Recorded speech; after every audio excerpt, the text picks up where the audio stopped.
एकीकडे तुम्ही पाण्याच्या बाबतीत मराठवाड्याचं बोलताय, मात्र दुसऱ्या बाजूला शेतकऱ्यांच्या कर्जमाफीचा सुद्धा प्रश्न आहे आणि त्या बाबतीत अनेक वेळा आता मागणी होताना दिसते। कर्जमाफी झाली पाहिजे ही आम्ही मागणी करत होतो, पण निवडणुकीच्या जाहीरनाम्यामध्ये आम्ही शपथ घेतल्यावर दुसऱ्या दिवशी आम्ही तसा GR काढून संपूर्ण सरसकट कर्जमाफी देऊ असं आश्वासन त्यावेळच्या भाजपच्या नेत्यांनी निवडणुकीला मत मागताना केलं। त्याची आम्ही त्यांना आठवण करून देतो आणि सांप्रतची जी परिस्थिती बघितली तर ही कर्जमाफी 100% या ठिकाणी झाली पाहिजे आणि त्यांनी जी आश्वासन दिली ती खोटी आश्वासन देण्याची हिंमत पुन्हा या राज्यामध्ये किंवा देशामध्ये राज्यकर्त्यांना किंवा कोणाही पक्षाला झाली नाही पाहिजे या पद्धतीची आम्हाला वाटते।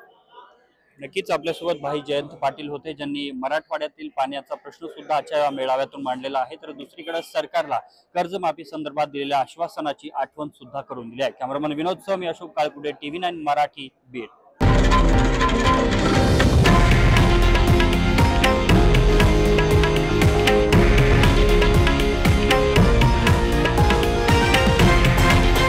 हे आहे देशातील नंबर 1 न्यूज नेटवर्क आणि आपण पाहत आहात TV9 मराठी, एकमेव।